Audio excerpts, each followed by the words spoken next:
L'invité de 8h10 et je vais aller rejoindre Thierry Marx qui est aujourd'hui notre invité pour l'occasion, pour le lancement de la nouvelle saison de MasterChef ce soir sur France 2. Bonjour Thierry Marx. Bonjour. Vous serez donc ce soir à partir de 21h10 sur France 2, l'un des membres du jury de ce concours de cuisine qui accueille des amateurs. C'est sa particularité, ce sera autour d'Agathe Le Caron.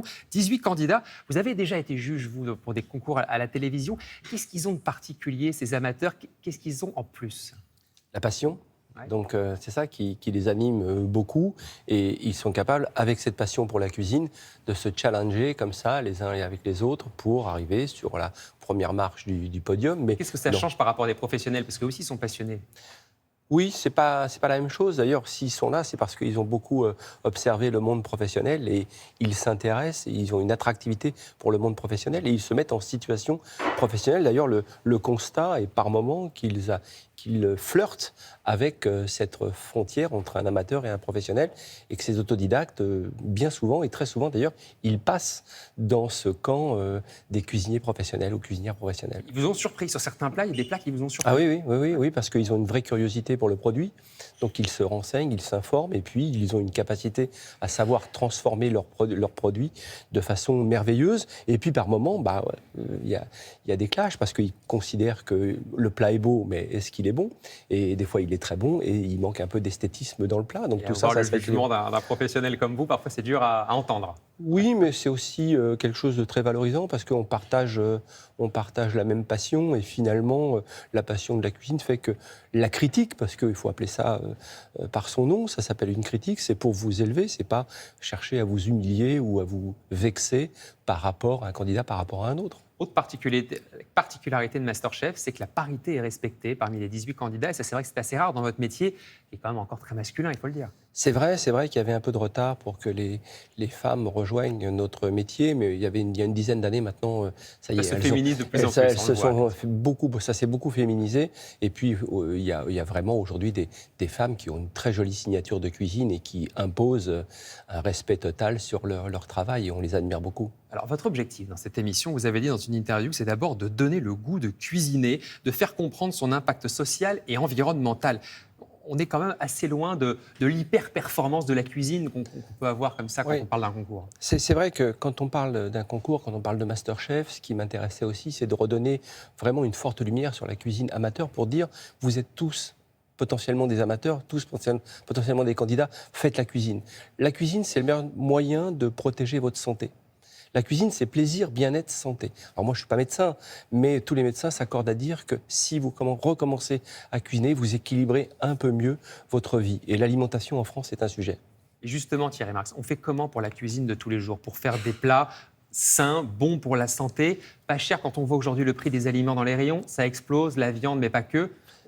On peut faire de la cuisine simple et pas chère, surtout bonne. Si on fait la cuisine. Parce que quand vous commencez à acheter, à prendre conscience du produit, effectivement, et à apprendre à le transformer, vous faites une réelle économie. Or que quand vous achetez du produit transformé, d'abord vous achetez beaucoup d'emballage et vous achetez des produits qui ne sont pas très équilibrés. Donc savoir refaire et refaire la cuisine, c'est quand même équilibrer son quotidien et aussi économiquement équilibrer son quotidien. Mais clairement, moi, comme beaucoup de Français, je ne suis pas très bon en cuisine, on va clairement le dire. J'ai pas beaucoup d'idées notamment. La facilité, c'est quand même quand on revient tard du travail, d'acheter quelque chose de tout prêt. Oui, c'est le Il faut danger. redonner le goût, mais on fait comment? Il faut le donner déjà le goût de l'effort de faire la cuisine. Ouais. Ça, c'est le premier goût qu'on doit avoir en cuisine. Mais vous savez, une salade de tomates, un œuf dur, couper une tomate en 4, faire cuire un œuf dur, même si on se trompe, c'est pas très grave. Mais vous savez ce que vous mangez et vous n'avez pas confié votre santé à quelqu'un d'autre. Bien souvent, on a le tort de confier sa santé à une industrie et c'est pas très très bon. Et on voit le résultat aujourd'hui sur les taux de diabète qui explosent. Et ça, tous les médecins, dans leurs analyses, le prouvent. Vous pensez toujours qu'il faut taxer encore plus les produits trop gras, trop sucrés? Bien sûr, bien sûr. Je pense qu'il faut taxer les produits trop gras, trop sucrés. Je pense surtout au soda, parce qu'il y a un vrai danger avec cela. Et puis de se dire de cet argent, de cette manne qu'on pourrait récupérer, financer des cours de cuisine à l'école. Pourquoi? Parce que dans un cours de cuisine, déjà, vous avez un cours de français, un cours d'arithmétique, un cours d'histoire et géographie et un cours d'éducation civique. Donc déjà, c'est la force d'un cours de cuisine. Et puis ensuite, de permettre à faire les futurs mangeurs de demain. Arrêter de faire des consommateurs, des surconsommateurs de produits qui ne sont pas très bons. On avait déjà en France la fracture sociale. Maintenant, on a une alimentation à deux vitesses. Si vous allez bien, eh bien, vous mangez plutôt correctement. Et si vous avez dans une difficulté économique ou dans une extraction sociale difficile, eh bien, vous mangez des produits industriels qui ne sont pas très bons. Donc, il faut vraiment vous mettre la cuisine à l'école. C'est le rôle de l'école d'apprendre à manger. Mais bien sûr, c'est un rôle civique, c'est un rôle citoyen. C'est-à-dire que quand vous parlez de cuisine, vous parlez d'impact social, d'impact environnemental et d'impact nutritionnel. Vous voyez, l'explosion des cas d'obésité en France, ils sont colossales, mais dans le monde en général. Donc ça, c'est lié directement à l'alimentation. Quand vous voyez un petit peu ce qui a été fait par Pierre Veille sur Bleu Blanc Cœur, par exemple, eh bien, on sait maintenant, depuis 20 ans, que ces pathologies liées à l'alimentation sont des pathologies lourdes et qui pénalisent les extractions sociales les plus fragiles. Thierry Marx, il y a votre école de cuisine qui fête ses 10 ans, 0 concours d'entrée, une école entièrement gratuite pour ramener des jeunes vers l'emploi, vers les métiers de la cuisine. C'est quand même un pari très audacieux sur le papier. 10 ans après, ça fonctionne ce genre d'initiative? 10 ans après, c'est 10 écoles.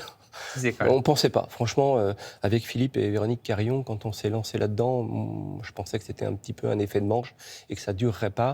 Et effectivement, de proposer à des personnes qui, des fois, sont éloignées de l'emploi, éloignées d'un projet professionnel, en précarité, de leur proposer un projet, pas un emploi, un projet. Et en construisant leur projet, eh bien évidemment, la ligne d'horizon s'éclaire et vous dites, bah oui, pourquoi pas moi? Et en 12 semaines, on vous met dans cette montée en compétences et ensuite vous intégrez une entreprise. Oui, parce que des emplois dans votre secteur, alors, en tant qu'à l'hôtellerie-restauration, il en existe des dizaines de milliers qui sont non pourvus. Comment on fait justement pour rendre ces métiers un peu plus attractifs aujourd'hui? Ils attirent de moins en moins, quand même, il faut le constater. Alors, ils attirent de moins en moins, pourtant la profession a beaucoup bougé. Il faut encore travailler avec notre profession et on va s'y attacher pour rendre ces métiers encore plus attractifs dans leur rémunération, dans leur planification aussi.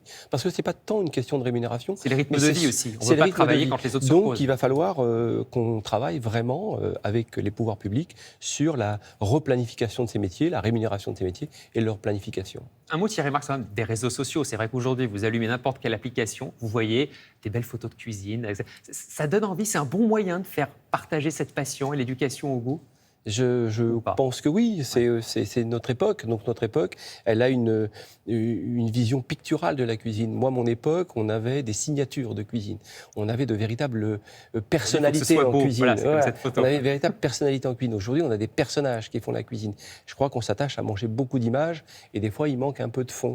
Mais voilà, c'est notre époque. Donc l'essentiel, c'est de donner envie à des gens envie de faire la cuisine. C'est ça qui m'intéresse. C'est pas de se dire c'était mieux dans le temps. Là, aujourd'hui, les réseaux sociaux ont un impact fort sur la cuisine et sur l'envie de faire ce métier. Allons-y. Ouais.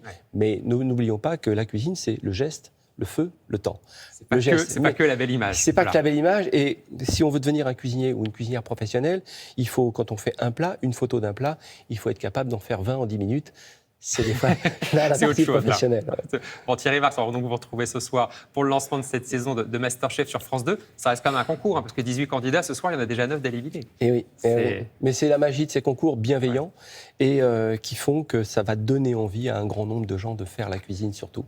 On rappelle qu'effectivement, la particularité de MasterChef, c'est donc que ce sont des amateurs d'un très haut niveau, on le verra ce soir, mais ils vont effectivement s'affronter à partir donc, de 21h10 sur France 2, avec donc les autres chefs, on peut les citer également, Yves Cordebord. Formidable.